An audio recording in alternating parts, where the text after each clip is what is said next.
meeting. My name is Sarah Puckett, and I'm the real Sarah, by the way. We had an email go out earlier on today. I'll go into that here in a minute. I'm me. I'm the president this year. This is the last membership meeting. It's kind of tender sweet for the year, and then we get our winter social for next month instead, and we just start a whole nother year. Do we have any guests this evening? You can raise your hand. No, you're not a guest this year. Welcome. Anybody else tonight? Thank you so much for being here. So going on this evening, I'm just going to go through my notes as well. We had, yes, I have that one on. Is it? Okay. Oh, it's okay. Sorry guys, I got two microphones. One for the video, and one for you guys. So if you can't hear me, please let me know. Going on this evening. First off, we have a new member. April, did you want to come up or call to present? Oh, my neighbor here. Her name is Katie. Come on up this evening. Congratulations. It took you long. Wonderful. This is my friend. Come on up. Do you want to?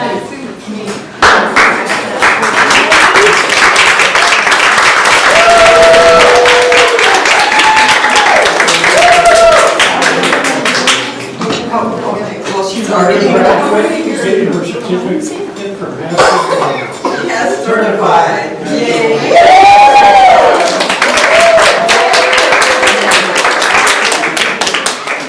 They want to see the body figures. All right, here we go. And Ingrid is on her way this evening, but she got stuck in traffic. So she's going to our photographer. She's trying to get here. We got it. All right. Thank you. Yes. Name tag and the prize.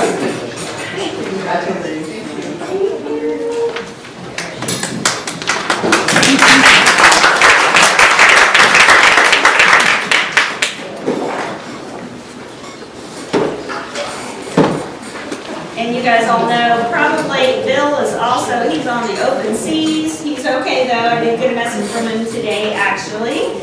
And it's just taking a little bit longer to get home. He was stuck in Spain. On their dime, not on his dime, on Carnival stuff. On their dime. So he'll be a little bit longer getting back. Next, I wanted to bring up. Okay, so today, as I was saying, we had a spam email go out, and I'm sorry, I was at the store. I started getting like so many phone calls. It was so loud at HB, I couldn't hear anybody or talk to anybody there. But just to go over real quick, I don't have the little pointer, but they even sent it to me, the person that's supposed to be sending it. Sarah, this is from Sarah. But as you open up the email, just some things to look at. What is the email address? You guys, I've been sending it from the same one the whole time, or it comes from VMS. But this one, virginiamedia.com. I mean, it's a really weird one, so that's something to look for. Also, is it the normal style of writing or speaking for that person? So I normally say, hey, garden friends, or something along those lines. Claire and I, we have all the information and the ability to do the Zelle and the PayPal. I don't need to ask you for it. We're good. And then for the association, I'm not going to call us association, so that's kind of weird. Why would I be asking you for money? Does it make sense? In this case, we're already done with all the vendors. That wouldn't be me right now. Anyways, we're good. We're finishing up the year.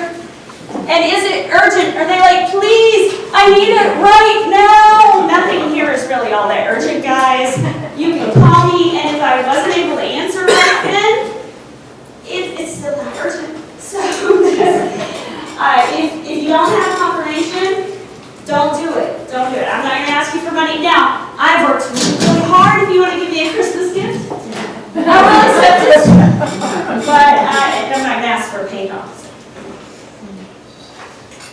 Did anybody have any questions about that?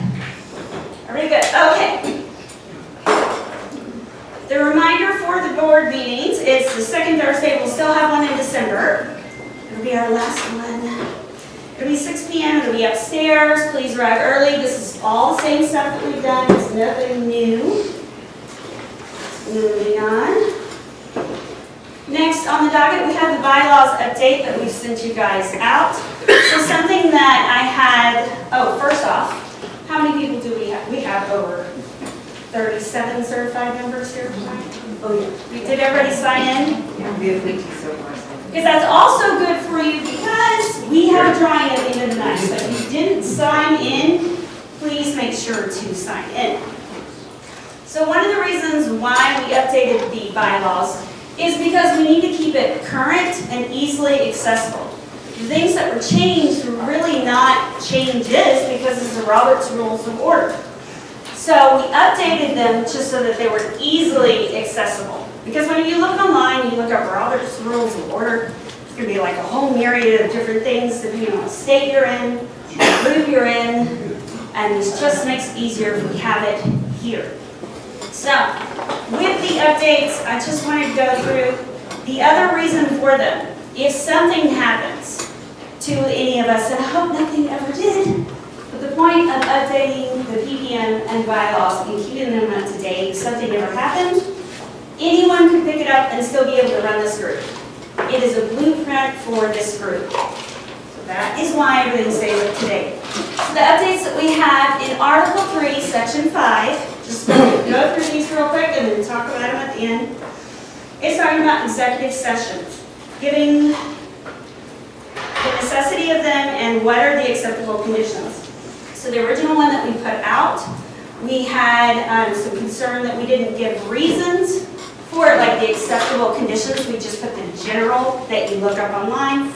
And then we put the conditions that would be for our group. So privacy issues is huge. And then we also have it for disciplinary issues and finance issues. Whenever you need privacy and no interruptions. Then Article 5, Section 4 through 6 is about quorum. It's not that you can't find this. Again, it's for easily accessible information. Quorum of members, it's just the explanation of that. We kept it at 2/3. We tried to put a number on it just to make it more simple, but it made things way more complicated. So we put it back at the 2/3. That didn't change. So Section 4 is the definition of it. A quorum consists of 2/3 of the filled positions. Section 5, it talks about in the absence of a quorum, you gotta stop. You can't have the meeting, you just have to stop the board meeting and go. It's really sad that happens because you all drove there already. Oh, sorry, that's a little loud. And then once the meeting is called to order in Section 6, it is if the quorum ever loses amount of people. If somebody has to go home because their kid got sick, or they got sick, or something happened, if you go underneath the quorum, you gotta stop. Section 7 actually was already in there, it was 5, we just moved it down because it made sense in the order of things. Article 5, Section 8 talks about virtual meetings for the board of directors, but limited reasons for such. So, hey guys, I need a quick vote on this, the update that was posted, can you give me the vote on email? It's not discussing anything in super great detail, it's just there for the reasons to be accessible. Oh, sorry, I went too far. Okay, did we have any questions? I sent out an email earlier on this week going through all the different parts about it and where it was in the PPM with bylaws and all the reasons. So if anyone has any questions, we'll call for a vote. Well, a motion for a vote. Yes, sir. I have a question on under meetings, Article 3, the last paragraph of Section 5. Yes. It states here when you have a closed executive session, it states here that the minutes of the executive sessions will be distributed only to the board members present at the executive session, meeting and are stored in a location ensuring their confidentiality. I understand that. My question is, where are they stored? And will those documents ever be turned over? Let's say, for example, this is a very good year. So will those documents be shared with the incoming board members in 2025? If you look at, sorry, my throat's very dry tonight. If you look at bylaws and descriptions in Robert's Rules of Order, it says no, that you don't ever share it because it's for privacy issues. Benna has the notes from that currently, and I would, where do you have it stored? Yes. Notes for what? Executive sessions. What do you mean? The minutes for minutes or on the Google Drive? So is it under the Google Drive that Travis and Frank have access to? Since it is a Guadalupe County Master Gardener organization? Yes. It hasn't all been put on there yet. No. Okay. All right, thank you. Okay. Chairman, I would like to say the reason that the minutes from the last meeting are not on there is because that was just distributed the last 2 days. So if we would have put those minutes out there prior to that, with the people who they affected would not be there. Yeah, usually minutes are posted within the month of the meeting, within a month of the meeting. That is correct. So I'm sorry, I guess I missed the first part of the question. So He was what I asking was, about, like, where the location of the minutes are? Executive. the executive minutes that are not shared with the membership, but where are they shared or stored where Yeah, they're future on- board of directors Yes, have they are on access to? Google Drive, they're Okay. not on the MS. So that's where Travis, Frankie, and/or Frank Rick will have access to. Yes. Well, Okay, thank you very much. and to be perfectly honest with you, those executive session minutes or notes should not be shared with anybody but those members that are in there at that time, period. Like, the new board doesn't need to see that. So, okay, I understand what you're saying, but at the same time, some of the things that may be discussed during that board may be important to the next year's officer. And those things if there was any action taken during the executive meeting, then that is come back and presented at a later time. But if there's no action and it's just discussion, there is no reason for anybody to see that but that current board, because they are the board at that particular time. All right, thank you. Thank you. Yes. And I also want to add that when we have turnover, that's when you're supposed to tell, if the board member at the time chooses to share that information verbally. I think that's the time that if it's going to be important for the next board moving forward, to discuss that verbally if they choose to. So. Are there any other questions? Okay. Yes. I would like to make a motion that we approve the bylaws as a membership. Okay. Do we have a second? Oh, sorry.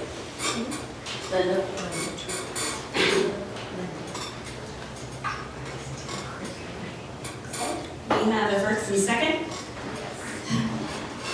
I'm sorry about that. I sang for like 3 hours yesterday, so I'm going out. All those in favor? Aye. Any opposed? I oppose. Okay. And David, did you raise your hand? Okay, so two. Okay, David, thank you.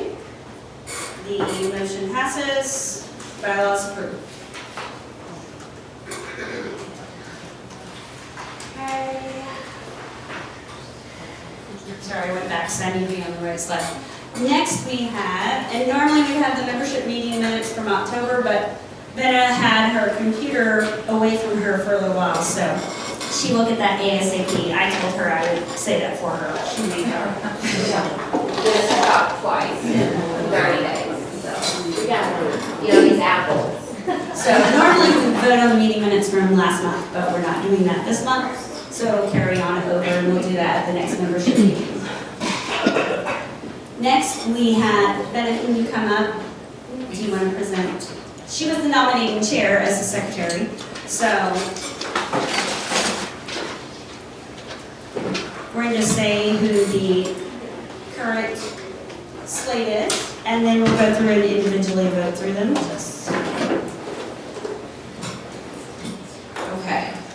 Can you hear me? Okay.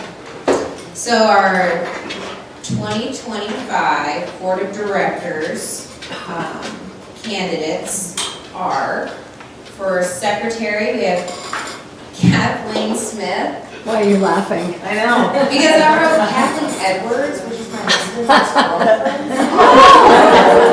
And I just looked down and that is not her. That's not her. It's Kathleen Smith. I am not Eric's ex.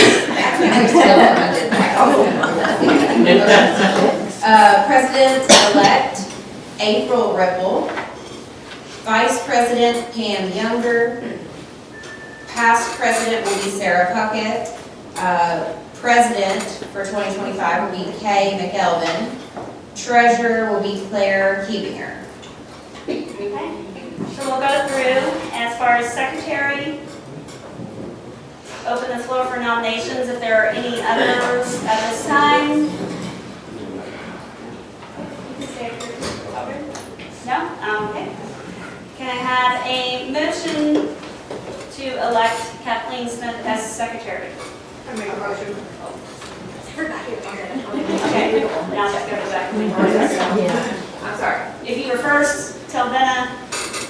Okay. I'm sure if we can go to. Rodney.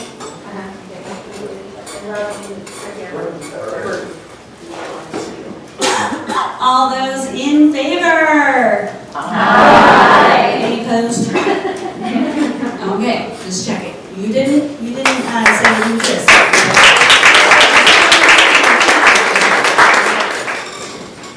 Next, treasurer, Claire. I was saying your name wrong, Claire. I love you so much. I'm so sorry. Bigger.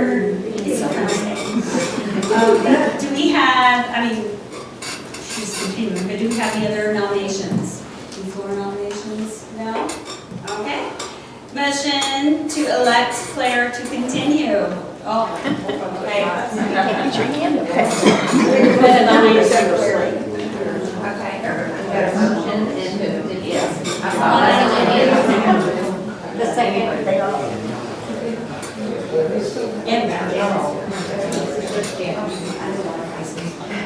I think you can pretty much pick it. Fine. Who was the second? Oh, I'll do it. Okay, I'm alone. All those in favor? Aye. Any opposed? My glasses on now. Okay, congratulations, Claire. And next we have Vice President Pam Younger is the current nomination. Floor is open. Any other nominations? Okay, so motion to elect Pam.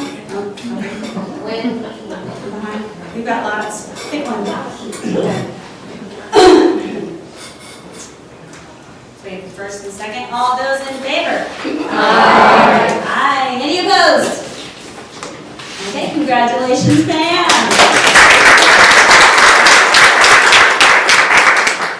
President-elect. Next we have April Ribble. The floor is open. Does anyone else, any other nominations? No? Okay. So, motion to elect April.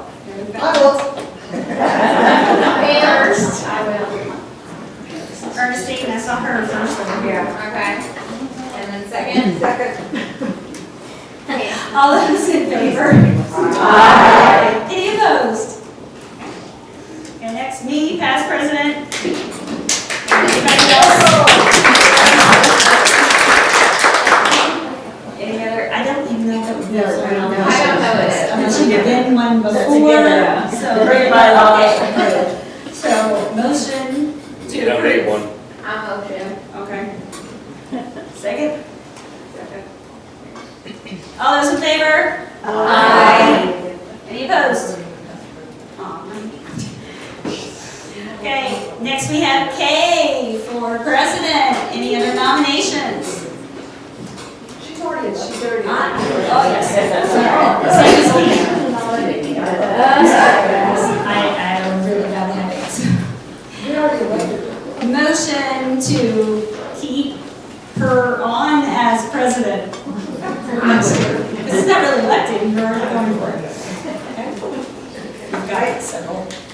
and behind you, Rodney. All those in favor? Aye. Any opposed? Great, thank you so much, guys.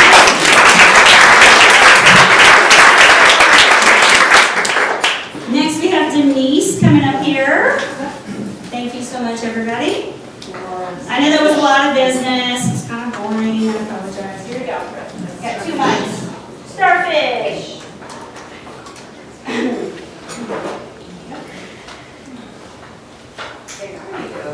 So as you guys know, every month we do our Starfish Awards, and hopefully you've thought really hard about those people who've gone above and beyond who you want to recognize. You can just do it from your seat, you can come up here and recognize them, but this is your opportunity just to kind of show what somebody's done that's really, that you kind of want to reflect on. So if anybody wants to come up and award a Starfish, come on. I have a question. Last month, I nominated Karen Carroll, and so I gave you the story about what happened at, should be shy, about what happened at the county fair. Did she get, what, need to do it again, or is it done? Is she here? She's right there. She was sick. She saved the No. day. Come on up here.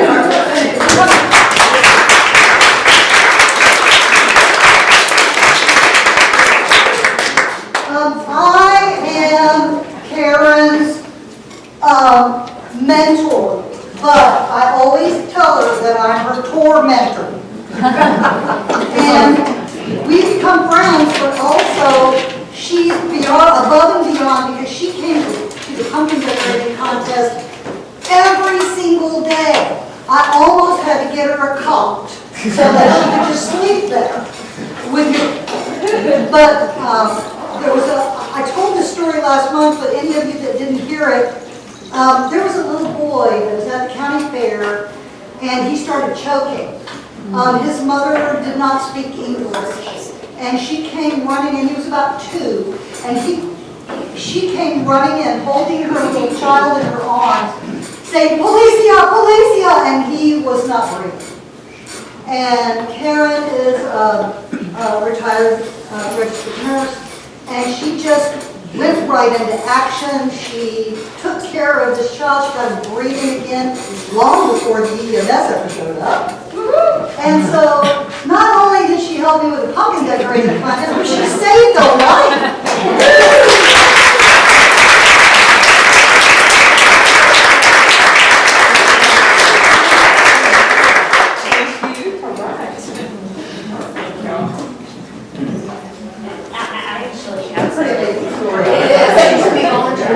I would actually like to ask my board to come up here, please. Okay, so I know that we say this every time that, we talk about the Starfish Award, and everyone, okay, you're part of it. You're later on, but you're part of it. Come on. I don't feel like Yes, but you've answered a lot of my questions. Oh, wait, I'm putting up with you guys.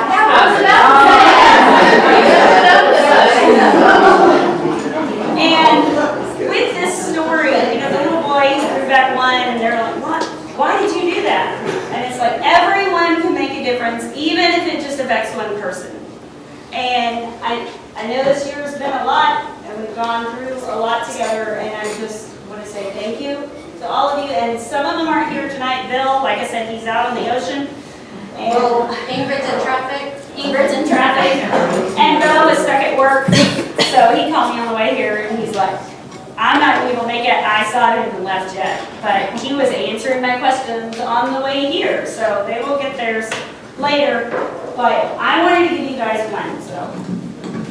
Our little starfish, here we go. Thank you so much. I didn't create it, but.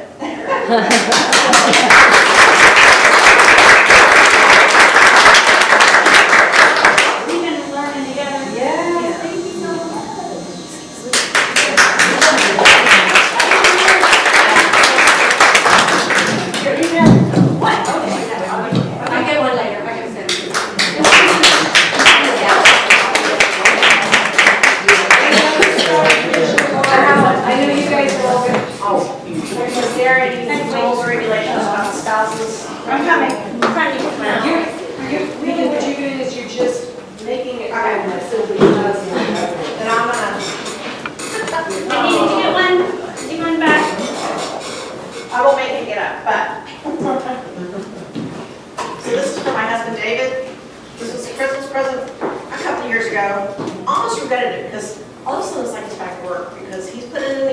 Debbie, And making the effort Debbie. to do this, and I'm really glad that he's doing it, and he's enjoying it, so.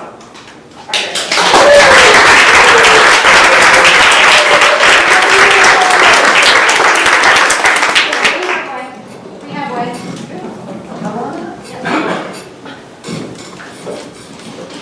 Sarah, I think you're part of this one, you just don't know it yet. Uh-oh. Yeah.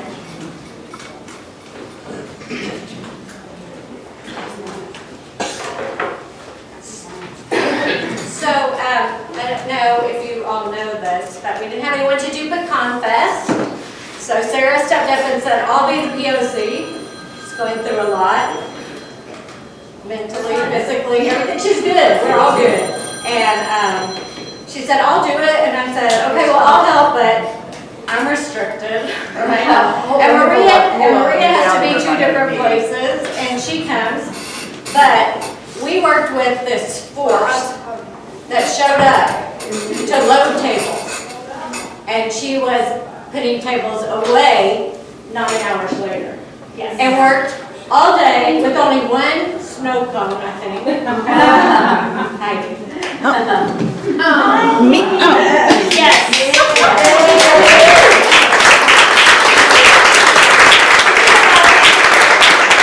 I don't think she knew what she was getting into, but she did it, and she stepped up like no one I've ever seen before. And thank you, thank you so much that, yeah, thank you. Thank you so much. My husband came up to help me set up the canopies. He's like, my gosh, she is just so strong and such a force, and she never gave up. And Yeah, she exactly. never wants some of that. So Yeah. thank you. Good job. Made it very possible. Okay, we're gonna go on the. Oh, wait, sorry. So I have one more, so, I don't know if you guys saw the email or whatever, so we had Ag Day in Cibolo, for the Shirt Cibolo Universal City ISD, and Rachel Cavazos, come Yeah. on up here. Yeah. I mean, I was desperate, we got a last minute request, I literally only had like 4 days to find volunteers, and she stepped up to do one day, but not only one day, she came the next day too to help out, and she works mid-shift. And she's just amazing, so I just want to say thank you so much. We had fun out there even though it was hot, educating the 4th graders, and they came in, I mean, there was a lot of kids, right? Oh my gosh. Yeah, but we like, huh? Oh yeah, so we, I'm gonna talk about that on the slide, yeah. So, yeah, so it was great. We innovated what we did even better, like we actually worked with we did a simulated pot, put dirt in it, and like stuck some carrots in there. And then we called kids up and they got to pull some carrots out of the ground like it was like fruit. So we had a good time. So I just want to say thank you. You're truly a leader here.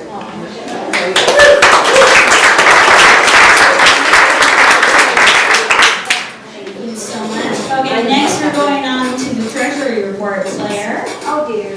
Oh dear, do you want to wait? Do you want me to like? We've got a speaker. It's Seth. So how do you propose we do this? Quickly? Fast. We are going to post it, so everybody should have gotten their emails or calls. If you did not and you were a POC, please let us know. And we can post the budget as well. Want to come up and talk? Yes. So, all right, so we're finally in the black after 10 months of fundraising activities. That's through the county fair and also the Master Gardener class. Oh, yes. And so anyway, we are in the black and about by 2,000.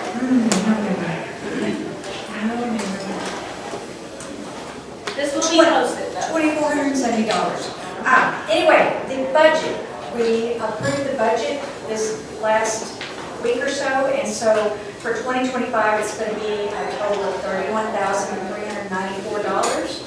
There they are. I have copies. I have a limited amount of copies if you would like them. And with my copies, I have the detail. These are grouped. These are grouped. So there's all the gardens and the projects in here. On my print report, I've got a detail, so you can see what it is. But I'm just giving you the big, broad pictures of how much went to the gardens and the projects. and the membership, and then education, which has done really well this year with the canning class and the veg class. And then we're going to do some more stuff electronic, digitally advertising, so we're going to be trying that. Let me know if you would like a copy. Do you have any questions? What is the BOD, what's the board of directors getting the 1284? What's that about? The board of directors have budgeted to be able to go to the TMGA meeting, so they can all go to the leadership. Because that way it's not at all for financial reasons that they can't go. Everyone can go and make sure that they get all the information. You don't miss out on it for the group. Because this year we didn't go, most of us, except for Bill, I think, none of the information was shared. You didn't have access to it. You didn't have the extra leadership training. And it was also for the food. Okay. I can email it too. Okay. Any other questions? Yeah, I have one more. Yes. Is there a reason why under other projects, there's a communication director, Ingrid? What's that, is she a project? I thought she was just a board member. No, it's a director position. It's a director position. It's a, yeah, but it's not. She's not getting the money. It's a project because you volunteered for it and they need money to. She is a supplies. project. Okay, so it's for supplies? It's for the advertising / communications. Okay. Okay. And the details will be there too. Bill, can I do that?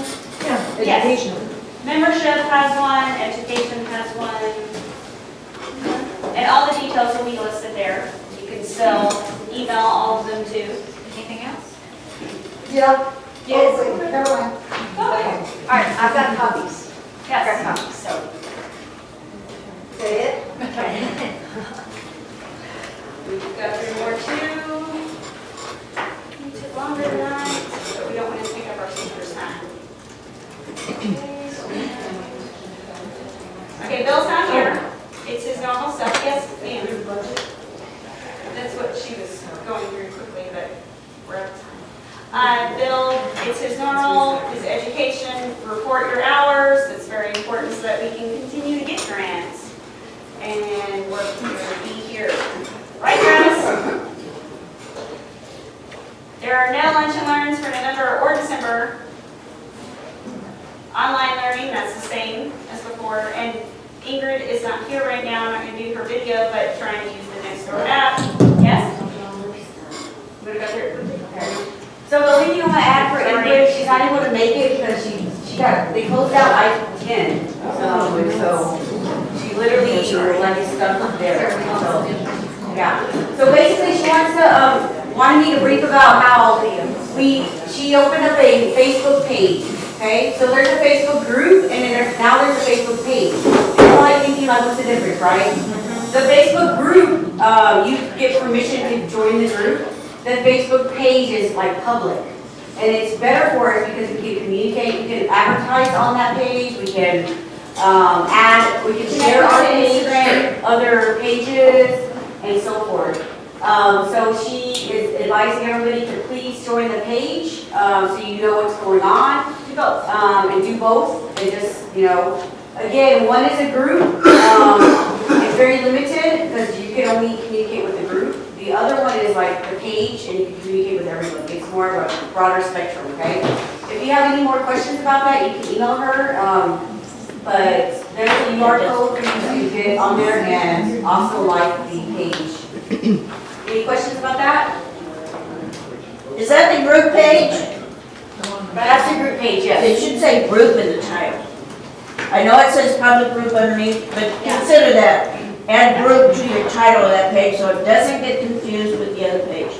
Yeah, I'm not sure who created the group, so It's good feedback. that's good feedback, so. I'll make it. Yeah, but I'll tell her to add, okay. No, it's fine. All right, so I'll go really fast, okay? So basically, here's the approved projects list that I updated. I'm gonna pass it out. If you need copies, this gravel is running back. I separated it between 2 sections just to make it easier. But the future volunteer director can change it up, do it whatever they want with it. But that's the most updated one until the new volunteer director is in place. We have a new project garden, the Seguin ISD Irma Lewis Learning Center. So basically, that's a big advantage for us. They did not ask for funds. They are allowing us to use their facilities. They have a mass garden that we're going to be able to participate in educational classes there if we want to. It's just a big, big plus for us. Again, they did not ask for funds. They already have funds, so they've always wanted the master gardeners to come in and work under them or whatever. And I'm going to be the POC for that, but what I wanted to say is if there's a concern or question is that we had a rain garden out there several years ago, but what you may or may not know is in 2023, the school board voted and bought the property. So now it's under the umbrella of the Seguin Independent School District, and it is funded by them, and it is maintained by them.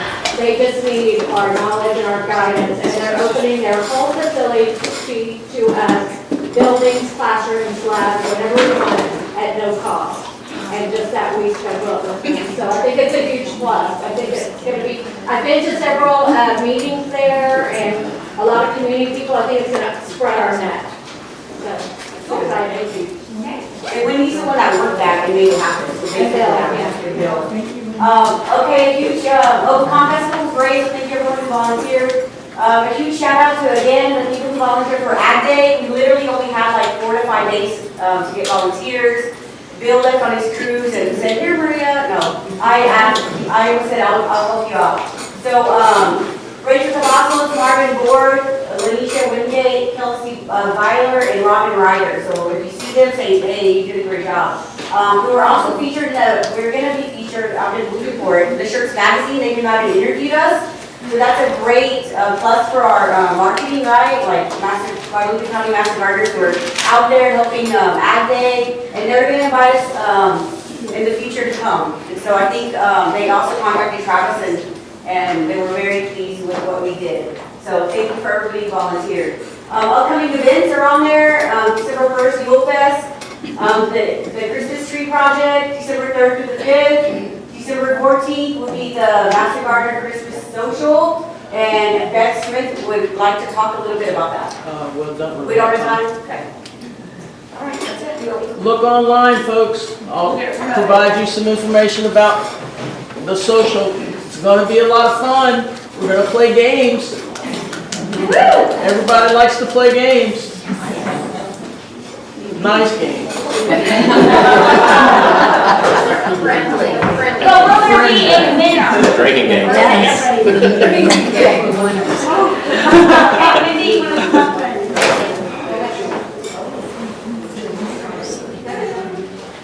Okay, so we are all grown-ups. If you do end up having to go to the bathroom, we really don't have very much time.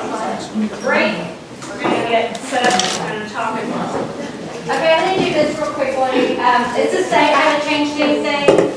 We're having the winter social, that's going to get that loaded up for y'all. Gardening Plus Fun in January with Sarah. February, we have Andy Blair, a new kind of pollinator. And he's very popular and he's very personal. Everyone learns a lot from him. March, we're going to do, Maria's going to do Texas Superstars. And in April, I have tentatively a cut flower garden expert, and Jill and I are going to decide if we put her at Irma Lewis and cook as a lunch and learn, or we bring her here, or where she's going to fit, but we're excited to add that too. And if Pam has a huge list of people, she did an excellent job. It's like, here's the book, just stay in the lines. And I did, and I tried my best. A year ago, you guys voted for me, and I tried to keep it different. I tried to mix it up. And, maybe it was a little close to being if it's a topic, but it was interesting. And so I appreciate everybody doing that. And I just want to ask 2025 Master Gardeners and Board, just be inclusive. Include people who you have always done stuff with, do it. But just see if you see anybody that you can add to your mix. Let's just do that. as a group and as people, because I hear a lot, I see people in the gardens who, I said, well, I haven't seen you in forever, they go, oh, I don't go to the meetings, nobody talks to me. It's heartbreaking. Yeah.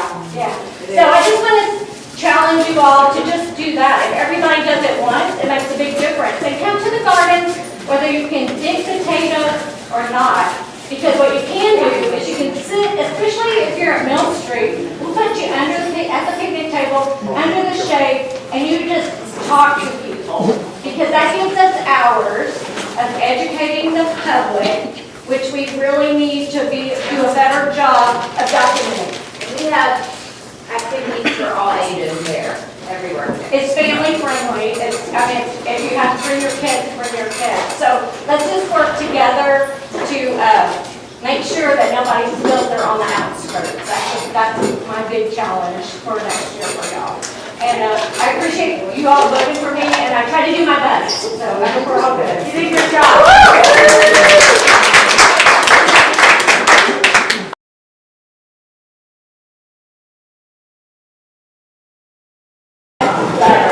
Even better than great. This is not only Charlie D. or Charlie A. He is our friend. He is the parent of our new knives that we have at our farm. And he's on YouTube. He has a series, season 1 already done, season 2. In the works. In the works. It's ready to go. So we have our own celebrity at the Butler County Master Gardeners. And he's going to touch on mostly, a lot of people are interested in adding bees to the mix of their farms, their homes, urban or rural. And he's going to hit that. And then he's just going to briefly tell y'all, we all know that what we do as master gardeners is plant for the bees. And we try to maintain for the bees. And we use no pesticides and nothing that can hurt the bees. He's gonna expand on that. No one can get his bio right now. But I'm gonna call him my friend. Welcome, Charlie. Thank you.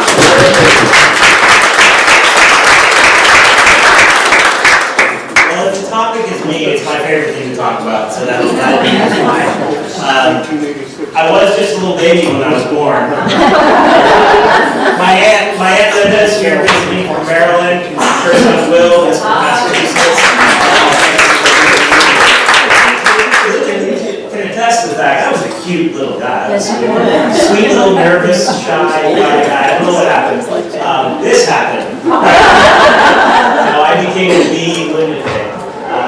That was a shot from one of our bee removals in Houston, and I got hit right in the face. And the camera guys were all there. They were so excited. They love when I get stung in the face.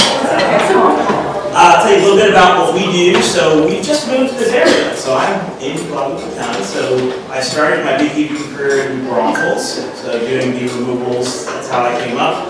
And we have just moved to 15 acres here in Guadalupe County. Someone called it South Sabine, near New Berlin. Right? Sandy soil, sandy clay. I just finished with my good friend Fred the AgriLife series for new landowners. So you're asking me to talk about plants. I don't think I'm the right guy to talk about plants in this room. but I'm learning more and more about plants and growing.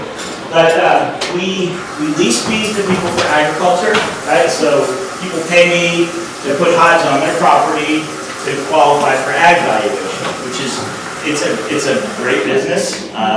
It's not passive income, right? I don't just throw the bees out there and make a bunch of money. I've got to keep them alive. I've got 2 people who work for me to help me do that. We're doing routes. We're feeding bees. It's a lot of work.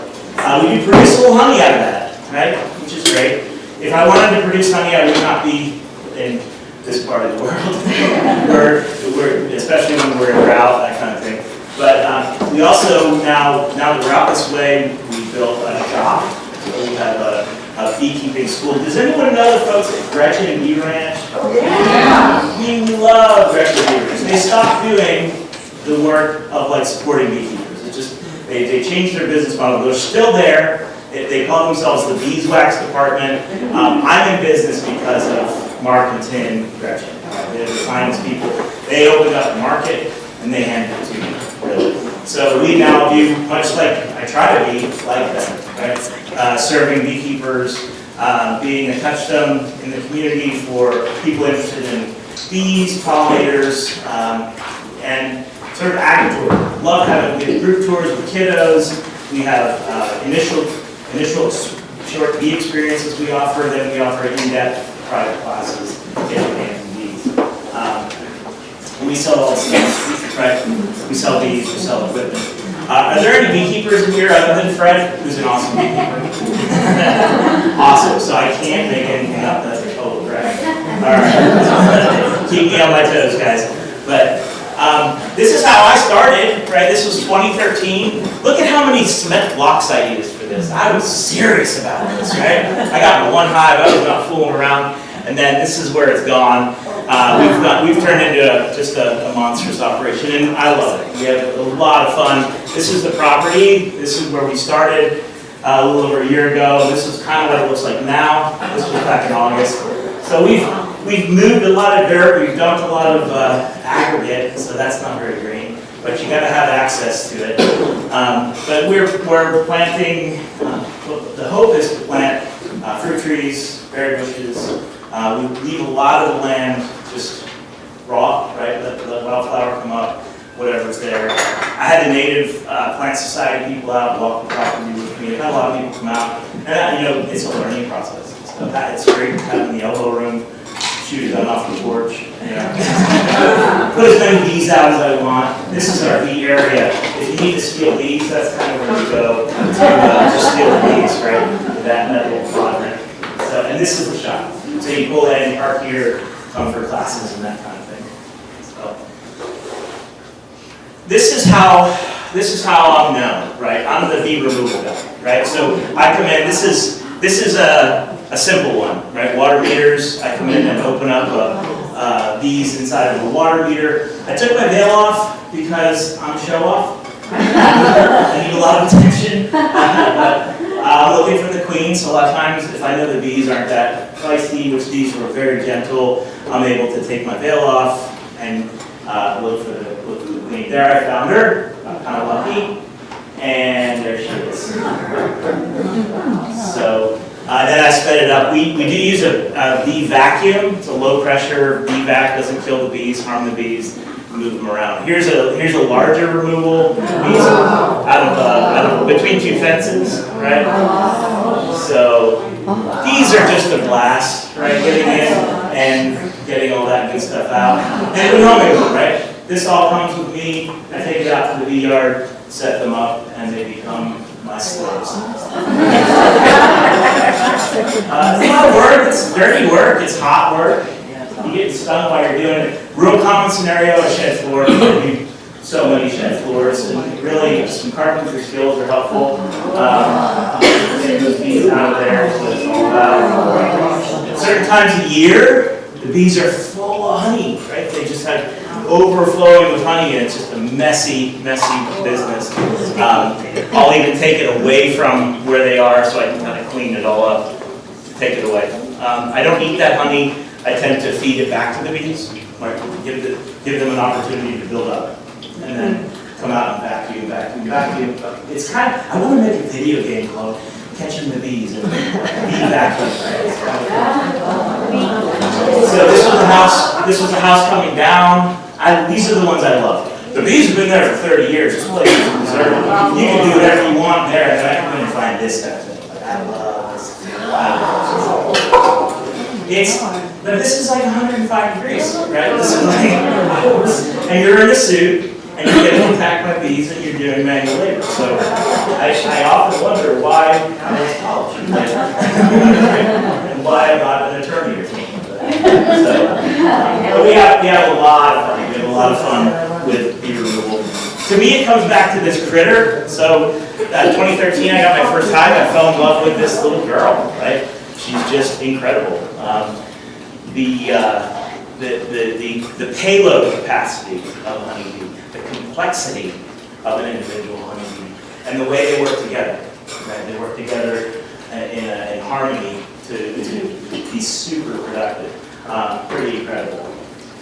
They are a wax factory, so Bees have a very active glandular system. These glands underneath her abdomen. She takes in nectar. She produces, meaning worker bees. The bulk of the bees are female, produces wax, and it comes off her in flakes. She can't not do it. It's almost like automatic. If they're in the right spot and they need to build, they just go, they chew that wax and they make those perfect combs every time. These have 5 eyes, pretty cool. 2 compound eyes that kind of see the world in a spectrum that we don't. And then 3 simple eyes that kind of help them navigate. Again, they're super payload. There's a picture of a honeybee at NASA on the wall carrying pollen, and it says, look, if a honeybee can carry its own weight and pollen nectar and all that stuff, we can get to the moon, right? That was kind of they have a proboscis. They have mouth parts they can chew. They also have a proboscis, which is like an elephant's trunk. They slurp up all kinds of good stuff. And of course, the famous stinger, right? I'm more acquainted with the bee stinger than they buzz, right? 200 times per second. 1 in 1,000. 200, that's why they buzz. They shouldn't be able to fly. They're aerodynamic. They have big muscles in their shoulders. Right? A single bee really only produces a small portion of honey. So when you're glomming that honey on that yogurt, just thank a few bees, right? It takes a lot of bees to make that happen. Come on.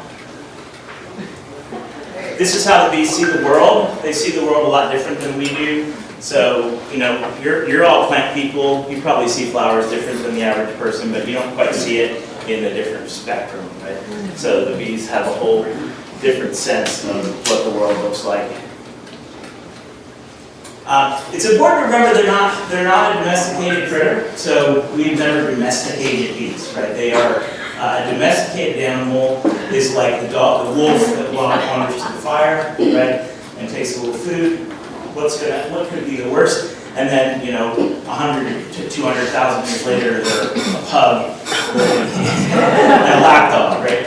Different critter, they've changed, right? Same with feral pigs to domesticated pigs. Bees are bees. We can do whatever we want with bees.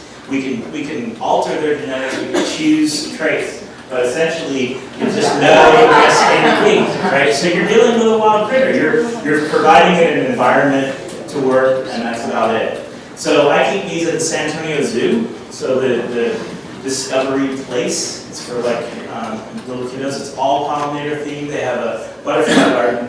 We have bees in a display hive, and then there's a courtyard where we go and where we keep regular hives. And the bees fly out of the courtyard and go and forage in Brackenridge Park in downtown San Antonio. Well, that's confirmed from zookeepers. I'm the only zookeeper at the San Antonio Zoo whose animal hunts for a living. So, they don't let the tigers and the lions go out and get dinner on their own, right? So, again, different critter than that we're dealing with. And we've been dealing with them a long time, right? So people have been exploiting bees. Honey, wax, all kinds of different products. It's in the Bible, it's in history. I mean, it's just, it's natural sweetener. We've been exploiting them, and we haven't been doing things all that different for a long, long time. So beekeepers like to think they're innovative, but really, this is how they cut bees. It was kind of a monastic tradition. They used overturned baskets, and in order to do anything with the bees, they had to basically cut all that wax out, take the whole hive apart. These were called skeps. Right? Some people can still keep bees in skeps. It's a tradition. In Poland, they use wooden logs or skeps. It's a tradition. But then along came this guy in the mid-1800s. About when all the Germans were coming to Texas. Lorenzo Langstroth was a pastor in Philadelphia. He came up with what's called a movable frame hive. So that's what you see, the boxes with frames that are just the right space apart. It's called bee space, 3/8 of an inch, so that the bees don't glue everything together. That is about the only advance we've had in beekeeping technology in the last 1,000 years. That makes us able to keep bees like this, right? this is how commercial beekeeping gets done on a mass scale, following basically migrating bees all over the country. Bees are part of our agricultural system. You can think of them as just another kind of livestock livestock is very much tied to different agricultural products. The almond industry. Every bee in the United States, right now, most of them are in Idaho, right? Southern Idaho, they keep them indoors, right? By the tens of thousands. In these red light buildings, they control the temperature down to 40 degrees Fahrenheit, pump in air, because bees breathe. They take in oxygen, they breathe out CO2, they will suffocate themselves. But they put them in stasis for this time of year. In January, all those bees, they put on trucks like this, they go across the country to the Central Valley of California near Fresno, almond pollination. Big, big money. And then the beekeepers make these sweeps all through the country. I'm a small scale beekeeper, I'm a commercial beekeeper, 300 plus hive, 300, 400 depending on the time of year. I'm not. David Holdman, does anyone know David Holdman? He is our local commercial guy. He's like 4,000. But he's still small potatoes compared to these tens of thousands of hive operations that chase these pollination events all around the country. We haven't been doing it very long, right? Since about the 60s. So, and beekeepers all get together, we have conferences, and it's like Chicken Little. Whoa, the sky is falling, everything's gonna fall apart. Because it's a little bit like a house of cards sometimes, it feels like, as a beekeeper, trying to make a living. There's all kinds of subsidies for losses from the federal government because it's hard to keep these alive for the last number of years. So, this is what our grocery store looks like with bees, and this is what it looks like without. Right? That's the crux. They're an invasive species. They were brought here with colonists, right?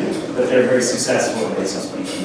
And just like our agriculture is invasive or brought here, they are, bees came along with them. These are the kind of crops that the bees pollinate, right? How could we go without avocados and berries and all that good stuff? So, an important aspect of our diet. The bees themselves, and I don't want to go deep into bee biology because it's like everything in bees, anything you touch, gardening's similar. There's rabbit holes. You start going down the rabbit hole. You start learning, and the more you learn, you're like, oh, there's so much I don't know, and I can keep going. And it's YouTube, and it's 3 a.m., and I'm still watching. So the basic thing with bees is to know that the beehive is a factory, right? It's a churning factory. It's with one laying queen, right? There's one female. She is in the center, upper left. She is you could think of her as the reproductive organ of the hive. Most of the bees in the hives are workers, female, and then the drones are there for the reproductive process. The queen is an egg-laying machine. She lays an egg, and it goes across. It starts as an egg. The egg hatches and turns into like a larva. So it turns into like a little worm, and then they feed it, and it gets fatter, fatter, fatter. They cover it over, and that's the standard bug progression: egg, larva, pupa. Right? Pupa is that cocoon metamorphosis. It goes from worm to arms, legs, wings, adult bee, 21 days.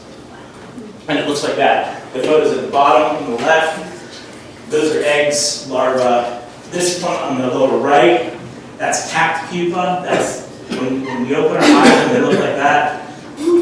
That means babies getting ready to be born. So we want to see them. Certain times of year, you'll see a lot of brood. I got a question. I'm not scared of questions. Go ahead. It might sound dumb, but I don't know. Are eggs fertilized? Yes, yes.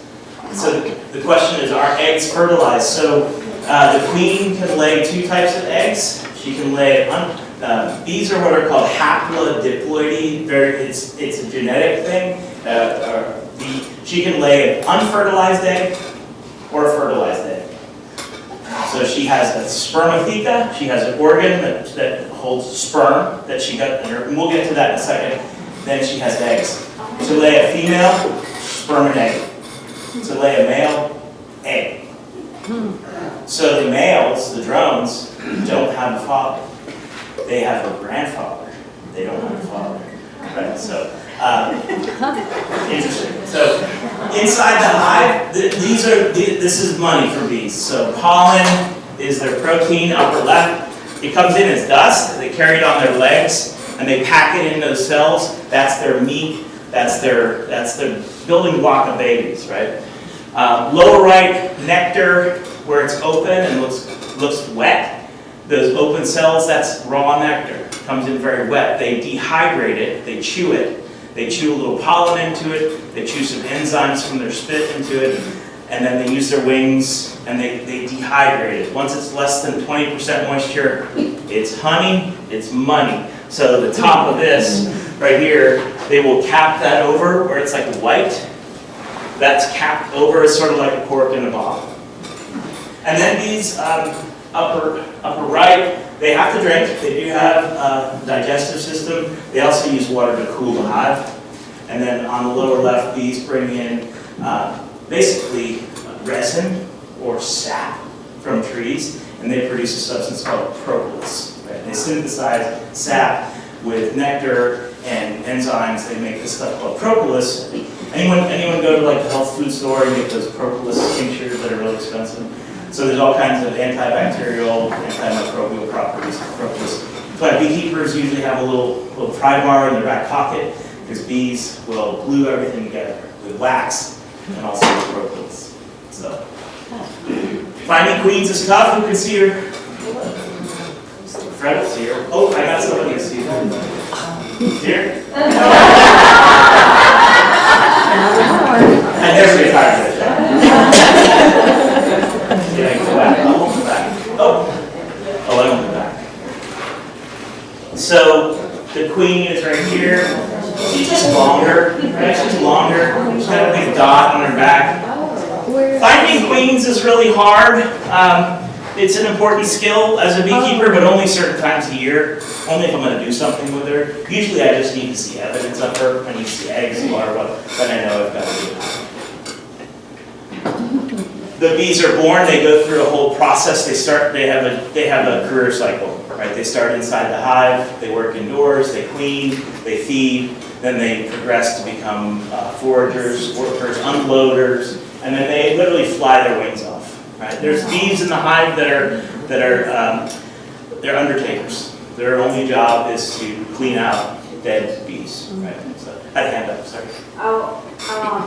Just a quick question. I remember growing up when I was younger, we used to see these boxes and trees for the African bees or whatever. Is that still a big problem in Texas? It is. I'll get to Africanized bees. Okay. But yes, we are in the heart of Africanized bee country. 1990s, the boxes went up and they started Brownsville. 1990s when they popped the How did they get here? first swarm.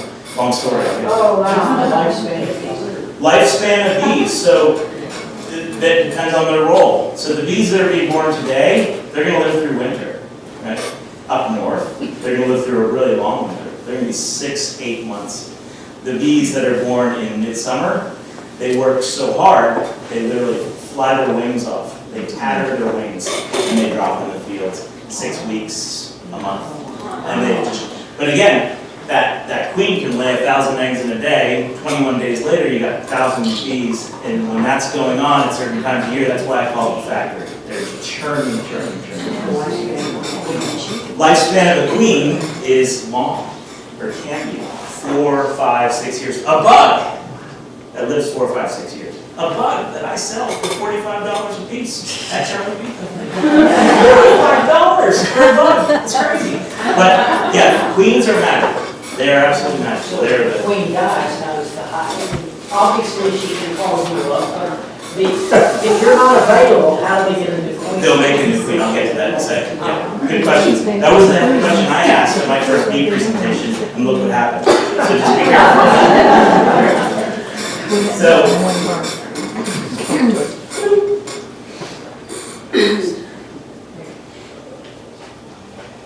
Oh, I'm going backwards. Yeah. I'm going backwards. There we go. So, talk talk briefly about honey, right? When you say bee, people think of honey. As a new beekeeper, it's a little disappointing, right? It really takes 2 years to get into any honey, and really 3 years. It's a long learning process, the hives gotta get big.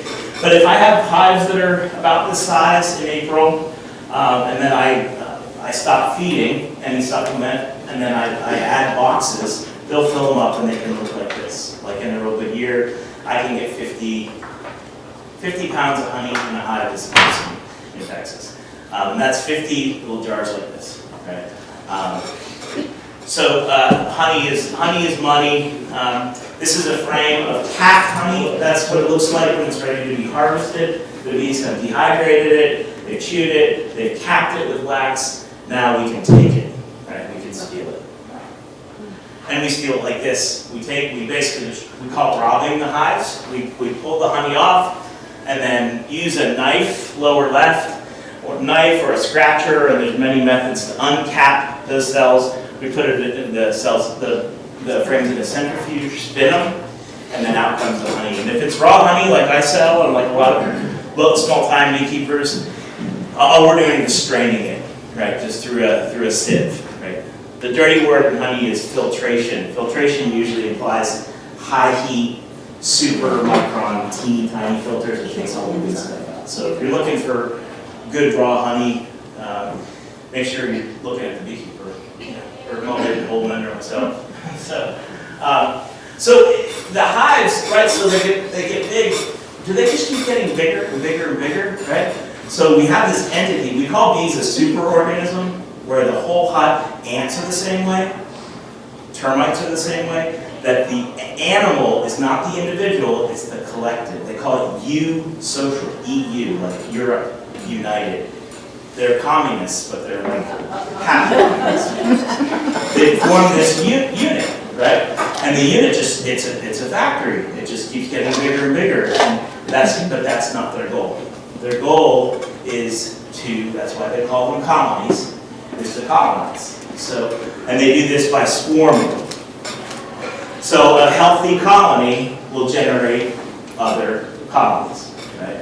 So the bees get big, right? They say, we're strong enough, we can survive winter, let's reproduce. So the queen that we have leaves with half the bees, a third or half the hive, and goes and starts to form. And it looks like that. Oh my gosh! That's why we call it swarms. They're swarming. They'll fly like crazy. They're not meeting. They're just moving. They're moving to they're in U-Hauls. They're going to a new town. They'll hang somewhere like this. This is called a bivouac. And in there is a queen. Bees looking for a new home.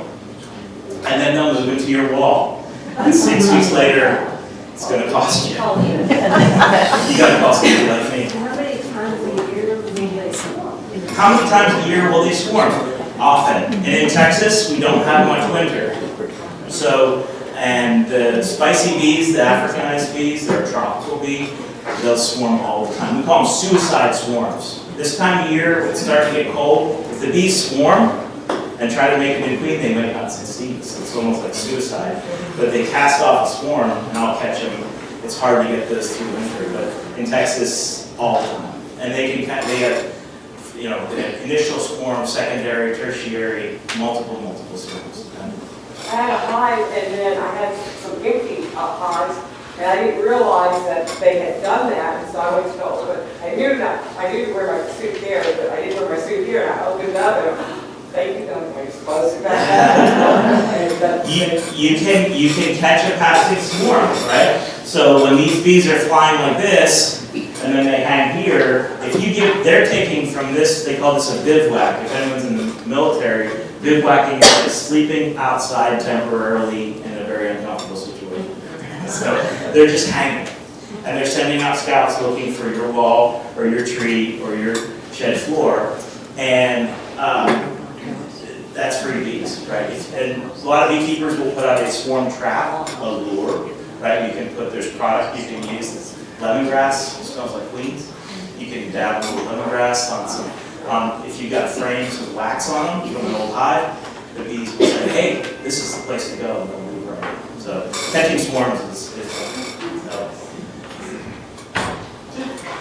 back in the hive. So so the bees have left, back in the hive, we have a queenless hive.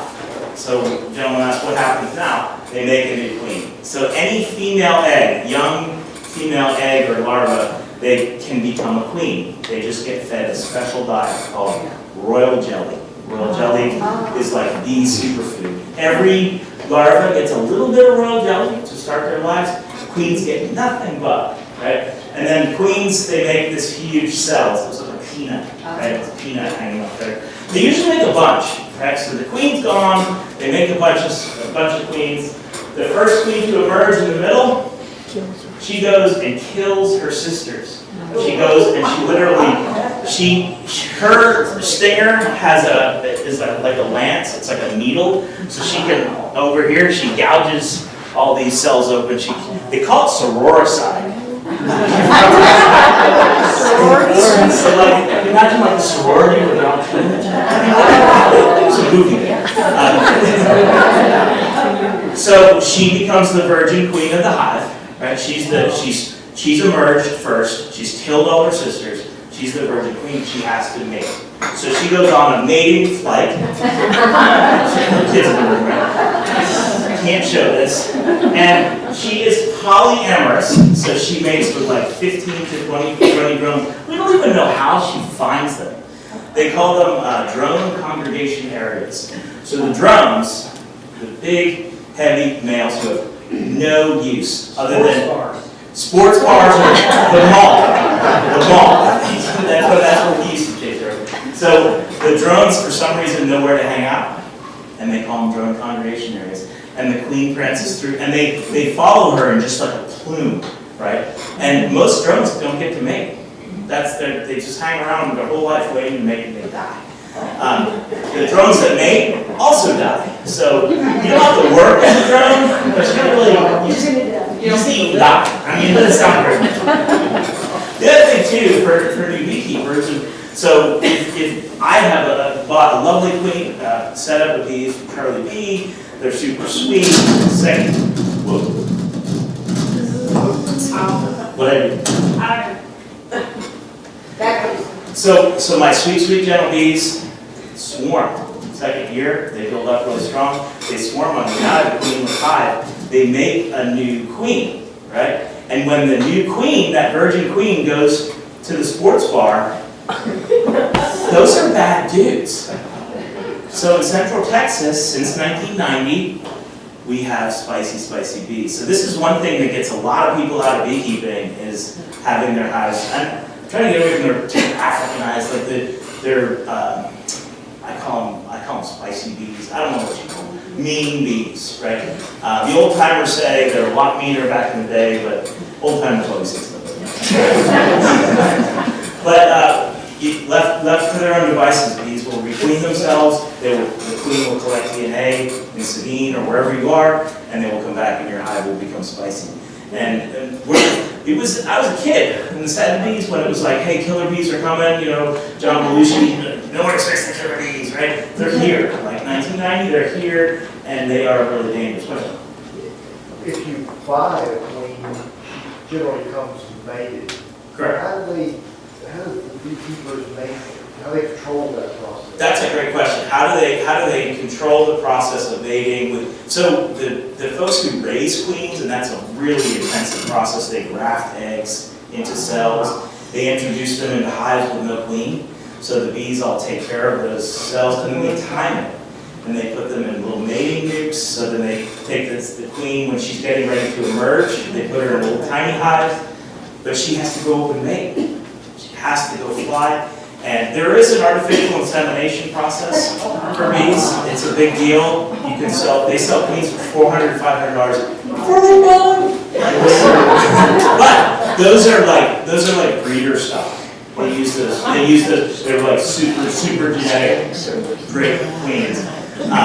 In general, like the queens I buy, I've had to open mate. So yeah. Queen stuff is really interesting. So if you want to talk about the spicy bees, you can blame one dude. He died in 2018. I hope to meet him, and I never had a chance to. Warwick Kerr is a Brazilian scientist who said, okay, we brought these European bees to Brazil, and they don't do that well. Like, it's too hot. I'm going to Africa. They've got bees in Africa. I'm gonna get a tropical bee over here. It's a good idea. The project kind of got out of control, and then starting, and this was like the late 50s, that project moved through Central America, Mexico, United States. So you can thank Mr. Kirk. 90 people die of these things every year in the United States. They have Shark Week, right? Shark Week is like a big deal over there. Like one person dies a year of sharks. And like 90 people in the United States. These are no joke. Roughly 10 stings per pound weight is enough to kill anyone, right? So if you're looking at a hive that has 30,000 bees, right? It's not a big percentage that would, like 2,000 bees would sting me and kill me. That's pretty doable. So we do, when I talk to kids groups, I show myself out there taking my veil off and messing with bees. And there's a lot of famous people on TikTok doing similar things. And then ultimately, like, don't mess with bees. They are not to be trifled with. You got to look out when you're doing yard work. Bees hate two-stroke. they hate mowers and weed eaters, all that kind of thing. So people always ask me too, what can I do to help save the bees? What I would suggest, if you have the opportunity, you should get involved with your local master gardener.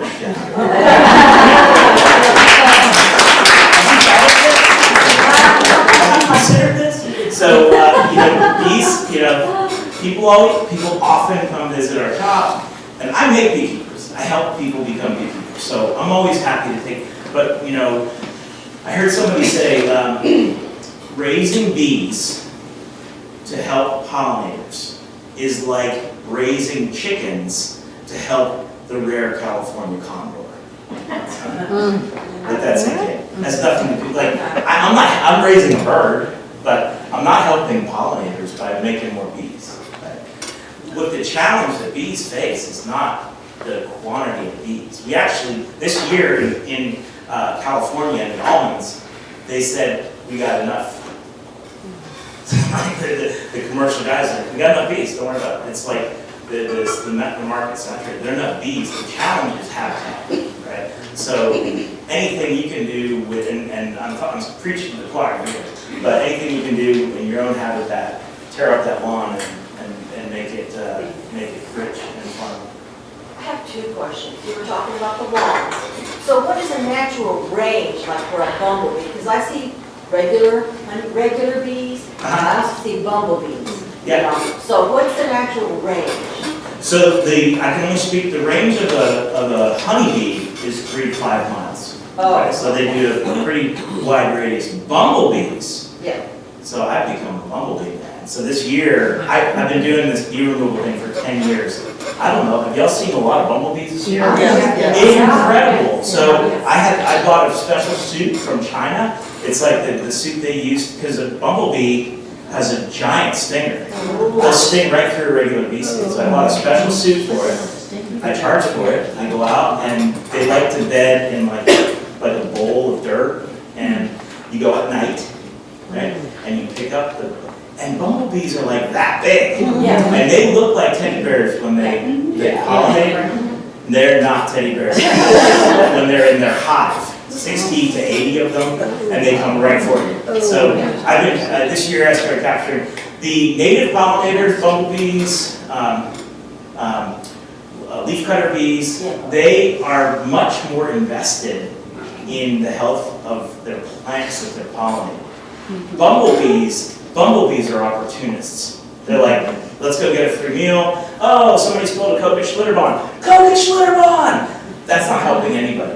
But the bumblebees and the native pollinators, which there's thousands of varieties, wasps included, they are more invested in actually the health of the plant because they pollinate a smaller area. So they want to keep pollinating, they want to keep getting that get nectar, that pollen, that's the payoff, so they kind of invest in your plants more. So I've actually struck a deal with a company out of Washington State. We hope to carry the leafcutter bees. Mason bees don't do well in our heat. It's just too hot. There's like, you can do them like early spring when it's cold, but then you get a 100-degree day, 90-degree day in spring and it'll mess them up. Leaf cutter bees are not damaging to your house. Mason bees can be, carpenter bees can be, yes. But, you know, they're good bees. So. But I'm going to be carrying these leaf cutter bees. I'm going to try it, I'm going to learn it myself and teach it while I learn it, because that's what I do. They all make honey. They don't make honey, they're solitary. It's a different critter altogether. Bumblebees are the same. Second question. The second question is about the effects of Hurricane Helene and that route, where it went, affecting the bees. Yeah, damage. So those people in California need to send those extra bees. Sure. Yeah. The question about Hurricane Helene and all these natural disasters, floods, that really can wreak havoc on beekeepers like myself. My bees are scattered far and wide, so if we had something that blew all of them over or flooded, probably those people don't go to California. There's a circuit on the East Coast, so Florida, up to like cranberries and blueberries up north, that kind of thing. So, and then the U.S. Honey Producers has a conference in San Antonio, like in 2 weeks. It's usually somewhere else in the country, so I'm actually going to go. But those are the guys who have 10, 20, 30,000 hives. Different animal than somebody like me. Good question. So excuse me, what do you do with those bumblebees when you get them? What do I do with the bumblebees? Yeah, so we had one very successful colony that we moved to our property, and then for about a month, we were seeing tons of bumblebees, and I'd go out and say, look what I did! I made the bumblebees! I felt so great, because I don't see, so I grew up on the East Coast, and you see bumblebees mad. Like you see a field of flowers, they're covered in bumblebees. You see very few honeybees. Texas, not so much. You don't see so many bumblebees. And sometimes when you see bumblebees, they're actually carpenter bees. They look like bumbles, they're even bigger.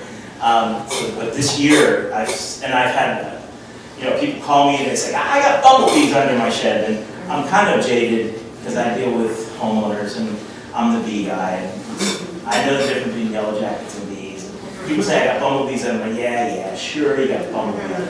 You got honeybees under your shed. And I show up, and bumblebees. Oh, that's so cool. So very, very unusual situation this year. So it generally kills them when you take them out. No, I take them and I relocate them. I put them in a shallow box. When I split them up, I dump them in the box. I close the box. It has breathing holes. I throw that in the bee-mobile. And then I actually just use the vacuum. And you use a shop vac. So I use a specialty low-pressure bee vac on honeybees because it damages them. You use a shop vac on bumblebees. They are hard. And then I close up the vac and put that in the bee-mobile, and then I bring it out. And so they stayed in that box for a while, and then they left.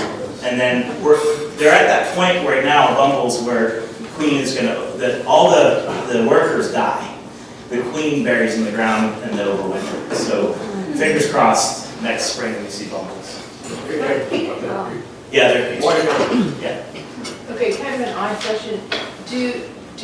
I noticed the bumblebees around the moringa trees, but not so much the honeybees. So do they have like taste buds or something, and they like certain?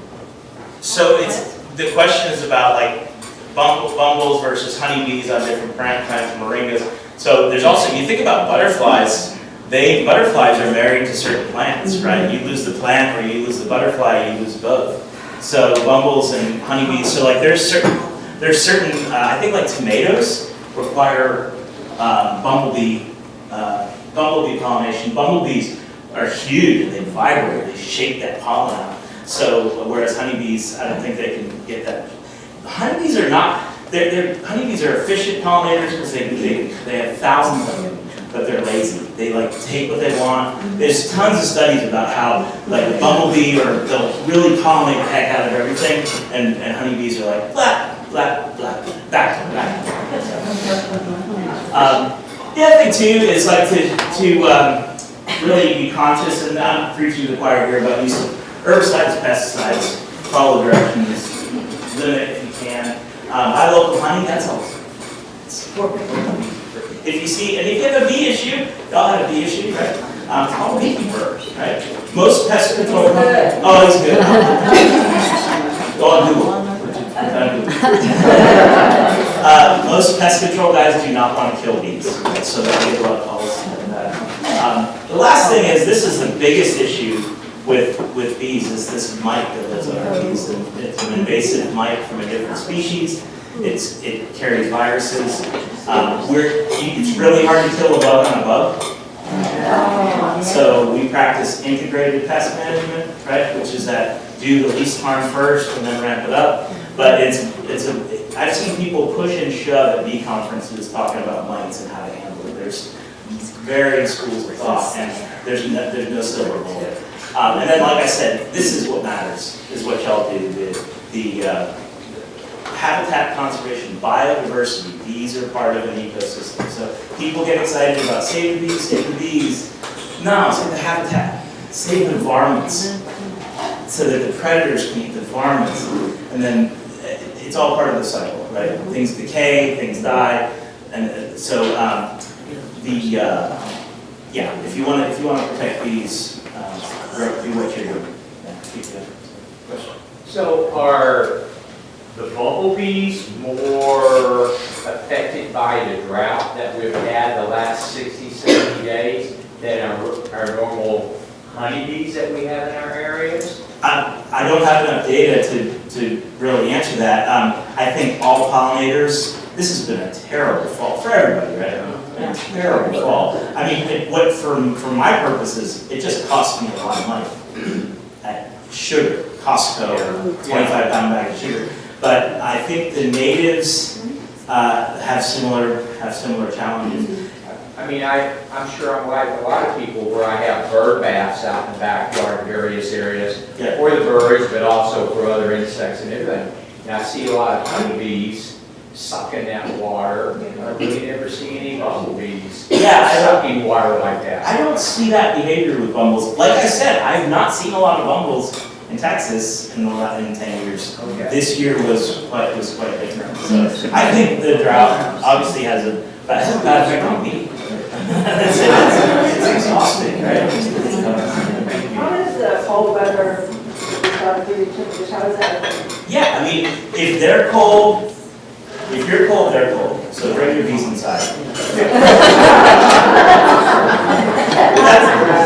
That's the topic of we do every Saturday morning at our place. We do 9 a.m. bee chat. Fred comes, and we got a bunch of folks, and that's the topic this weekend. Is bring your bees inside. Now, bees do just fine in the cold. They need resources. They need a lot of honey. That's why bees are storing honey. They keep honey on board, so they unhook their wings essentially, and they vibrate their wing muscles. Much like we shiver, right? When you're cold, you shiver. It's your body's trying to make friction. That's what bees do kind of all winter, and they generate a ball of heat. They just need energy, they need carbohydrates, and they need resources. So that's why they produce honey. So they form a ball, and they move through their honey through the season. Oddly, so I sell some really cool insulated products for bees, which work great up north when the winter's really long. You got insulated bees. In Texas, the insulation is really for summer. Summer is the hardest on my bees. I lose more bees or have more issues with bees in summer than winter. But a weak hive right now isn't going to make it the next 3 months. It's just a drag. 40% losses, 50% losses.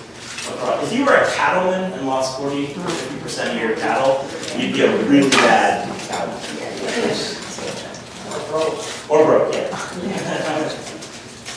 What is the purpose of the smoke that you see, the little? Yeah, we use smoke to calm the bees. It really, we change the behavior of the bees, so it's a distraction. No, it doesn't sedate them. That's different smoke.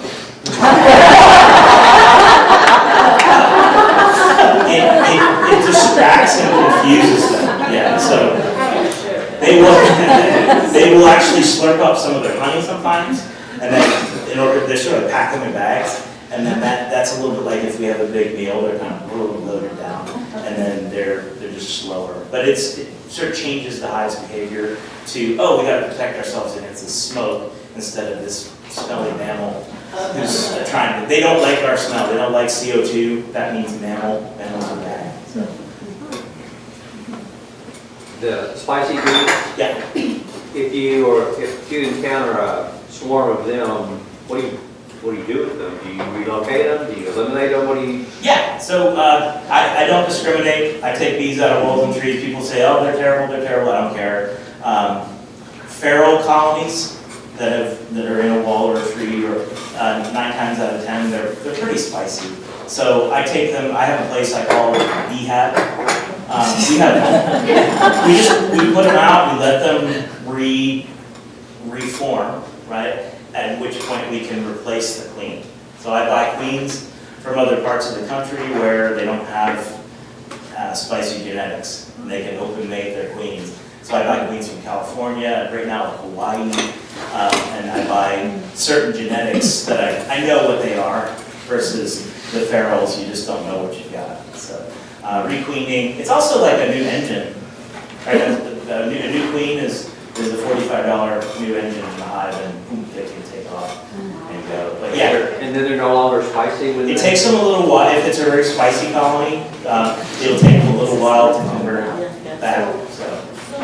Help me understand, the bees that this gentleman brought, and they migrated and came this far north, those bees intermix with the regular honeybee that we're from? Very good question, very good question. So the question was the bees that came from Brazil via Africa, do they, yes, it's much like dog breeds. They actually, genetically, they call them races. So it's races of bees. There's Apis mellifera, kingdom, phylum, order, class, Apis mellifera ligustica, Italian bees, right? Apis mellifera is German bees. Apis mellifera scutellata is Africanized spicy bees. And so really the bees I deal with are highly Africanized, right?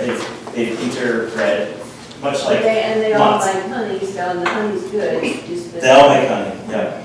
And there are beekeepers out there. There's a guy in Marion he's from South Africa. He's a very good beekeeper and a very smart guy. And he says, Mark Kevitt, right? Mark says, in Africa, we just call them bees.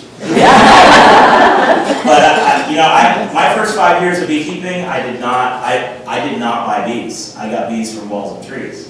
I call them free bees. The spicy piece of them is actually not that hard to deal with. You just wear a suit. You just keep them far away from people. The challenge with they're a tropical bee is they know they don't have a long winter, right? So they will swarm, and they will swarm, and they will swarm, or they will abscond. They just leave. Like, what? I have these great bees out here, and I come out, they're gone. So they're actually very hard to manage, and they are a liability. So I started leasing bees like 2017, 2018, and I had a few customers get stung. I just can't have that. I can't put really volatile bees on somebody else's property. I fix that for people, right? Take them out of the wall, protect them, and then I'm going to go and put them on somebody else's property. That doesn't so just from liability, but they're just very, very hard to manage. So I catch lots of swarms in Marion, and I think they're marks. I love marks. You're here.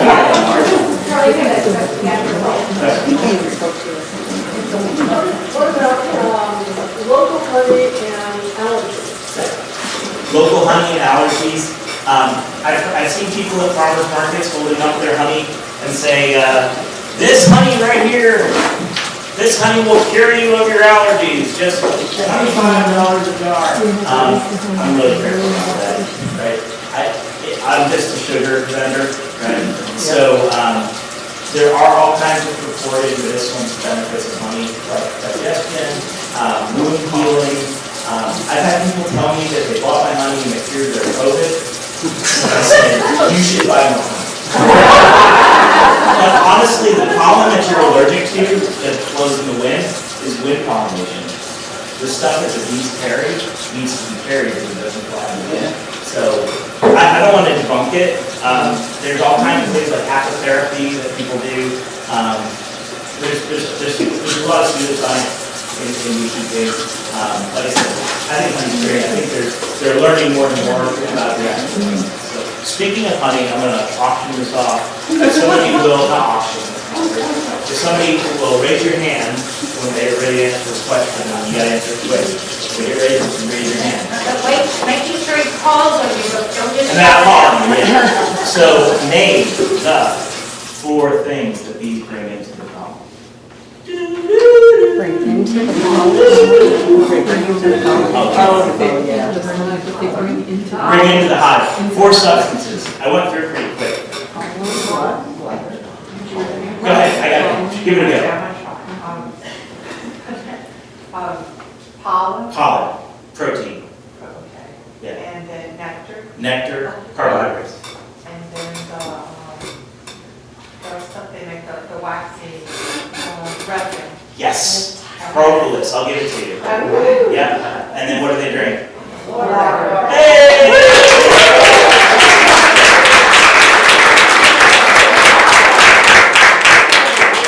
Thanks, y'all. Appreciate you having me. We're just down the road. We do keep weird hours like Thursday, Friday, Saturday right now. But if you're interested in bees or anything bees, give us a holler or just talk to Fred. He knows more than I do now. That's Mr. Wendy too, y'all. Fred, just let me know. YouTube, you have a handle for YouTube though? Yeah, if you go to my website, charlieb.com, I can give you a card. charlieb.com, you can see all of my handles for. I'm kind of a big deal on TikTok. Thanks, y'all.